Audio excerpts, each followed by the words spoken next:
Hello friend, રસોઈની રંગતમાં તમારું સ્વાગત છે। જય શ્રી કૃષ્ણ। કેમ છે? આજે હું તમારા માટે લઈને આવી છું મેથીની પૂરી। તો એના માટે આપણે એક મોટો તપેલી કે બાઉલ ભરીને આપણે ઘઉંનો લોટ લેશું। એમાં આપણે મેથી નાખીશું। મેથી તમે તમારા ટેસ્ટ પ્રમાણે નાખી શકો છો।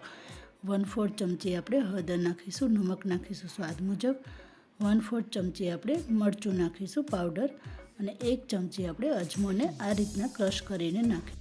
તમે આમાં થોડી ખાંડ પણ નાખી શકો છો। ઘણીવાર એવું થતું હોય કે છોકરાઓ મેથી ખાતા નથી હોતા, પણ તમે આવી રીતના પૂરી બનાવીને આપો તો ખાશે।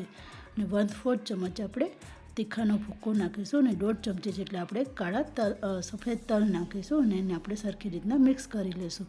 હવે 3 ચમચી જેટલું મેં ગરમ તેલ લીધું છે। ગરમ તેલ નાખવાથી પૂરી આપણી છે એકદમ સોફ્ટ અને કુરકુરી બને છે।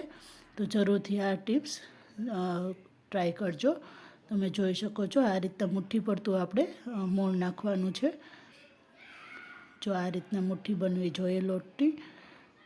આ પૂરી ખાવામાં ખૂબ જ ટેસ્ટી લાગે છે, ચા સાથે કે એમ જ તમે છોકરાઓને લંચ બોક્સમાં પણ આપી શકો છો।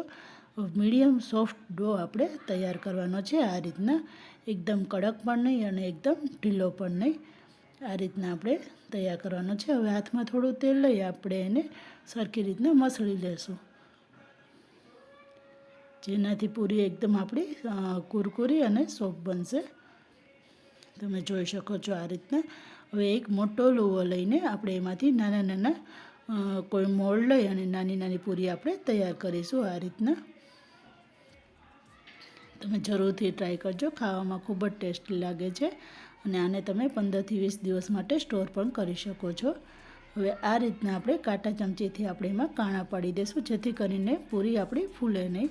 હવે આપણે તેલ ચેક કરી લઈએ તો આપણું તેલ સરસ ગરમ થઈ ગયું છે, અને લાઇટ પિંક કલરની આપણે આ પૂરી તૈયાર કરવાની છે।